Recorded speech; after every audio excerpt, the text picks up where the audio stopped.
श्री गणेशाय नमः।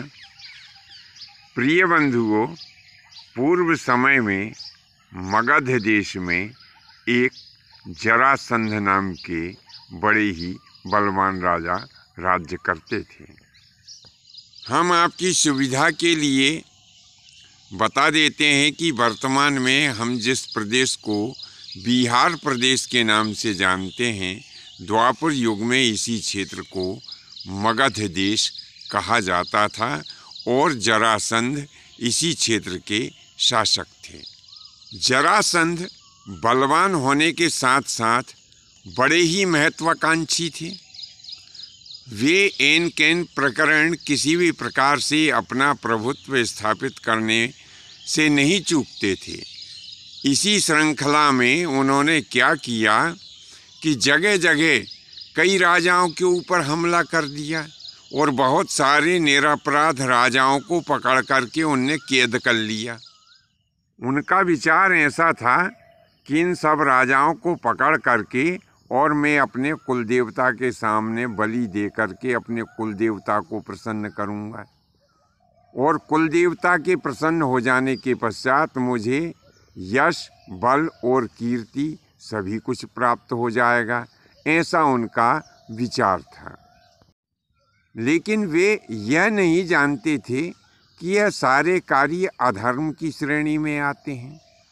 उनके इन सभी कुकर्मों की सूचना महाराज युधिष्ठिर तक पहुंची और युधिष्ठिर ने भगवान श्री कृष्णचंद्र जी महाराज को आमंत्रित किया। मंत्रणा की गई कि प्रभु, जरासंध बड़े उपद्रवी हो गए हैं, इनका क्या उपाय किया जाए। तब भगवान श्री कृष्णचंद्र जी महाराज कहने लगे कि सुनो युधिष्ठिर, मैं, अर्जुन और भीम हम तीनों मगध देश जाते हैं और निश्चय ही उस दुष्ट जरासंध को उसके किए का दंड दे करके और पुनः आपके पास में आ जाएंगे। ऐसा कह करके भगवान श्री कृष्णचंद्र जी महाराज, अर्जुन और भीम यह तीनों मगध देश में राजा जरासंध के पास में जा पहुँचे। राजा जरासंध ने इन तीनों को आया हुआ जानकर कहा, हे आगंतुक महानुभावों, बताइए मैं आपका कौन सा प्रिय कार्य करूं। तब भगवान श्री कृष्णचंद्र जी महाराज कहने लगे कि जरासंध, यदि तुम हमारा प्रिय कार्य करना ही चाहते हो तो मेरे साथ में यह भीम उपस्थित हैं और हम चाहते हैं कि भीम का और तुम्हारा युद्ध हो। तब जरासंध हंसते हुए कहने लगा कि जो अतिथि होते हैं उनका फूल, माला, जल इत्यादि नाना प्रकार की भक्ष्य और भोज्य सामग्री से सत्कार किया जाता है। प्रभु, आप मेरे यहाँ आगंतुक हैं, अतिथि हैं और मुझसे युद्ध मांग रहे हैं, यह मुझे शोभा नहीं देता। तब भगवान श्री कृष्णचंद्र जी महाराज कहने लगे कि सुनो जरासंध, हम तुम्हारे यहाँ कोई मेहमान नहीं हैं और ना ही हम तुम्हारे अतिथि हैं। हम इस समय युद्ध की अभिलाषा लेकर के और तुम्हारे सामने उपस्थित हुए हैं, क्योंकि तुमने अनेकानेक निरपराध राजाओं को बंदी बना करके रख छोड़ा है। तुम्हारे इसी पाप का दंड देने के लिए हम यहाँ पर आकर के उपस्थित हुए हैं। निश्चय ही तुम यदि वीर हो तो हमें एक श्रेष्ठ युद्ध प्रदान करो। तब तो जरासंध हाथ में गदा लेकर के और भीम से युद्ध करने के लिए उपस्थित हुआ। दोनों का बड़ा ही विकट युद्ध प्रारंभ हो गया। अपने अपने दांव और पेंच चलाने लगे। दोनों ही वीर, कोई किसी से नहीं हारता।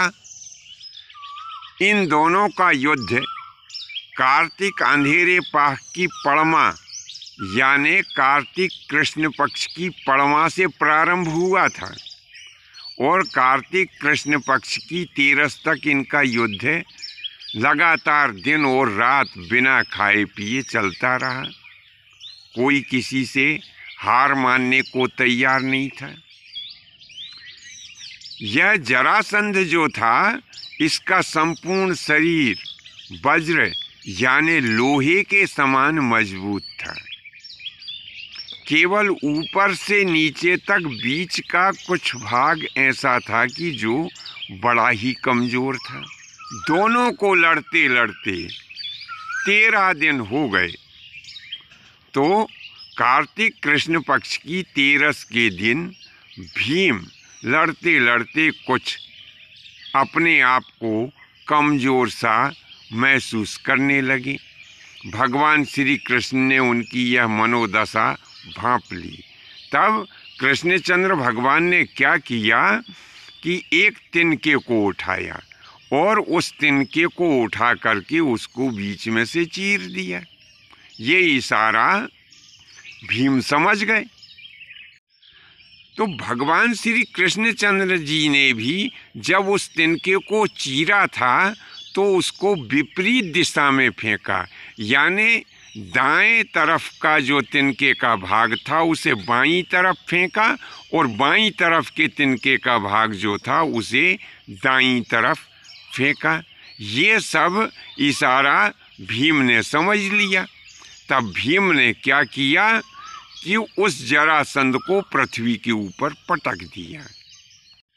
उसका एक पांव अपने पैर से दबा लिया और दूसरा पैर जो था वो दोनों हाथों से पकड़ करके और उसे बीच में से चीर दिया। और फिर ये शरीर के दोनों भागों को भीम ने अपने दोनों हाथों में पकड़ लिया और भीम ने भी फिर वैसा ही किया। जो भाग उसने दाहिने हाथ में पकड़ा था उस भाग को बाईं तरफ फेंका और बाईं तरफ जिस भाग को पकड़ा था उसे दाईं तरफ फेंका। तो बंधुओं, इस प्रकार से दुष्ट जरासंध का अंत भीम ने अपने हाथों से किया। आज के लिए बस इतना ही। शेष फिर कभी नए विषय के साथ में आपकी सेवा में उपस्थित होंगे। यह कथा प्रसंग आपको कैसा लगा नीचे कमेंट्स बॉक्स में अवश्य लिखें।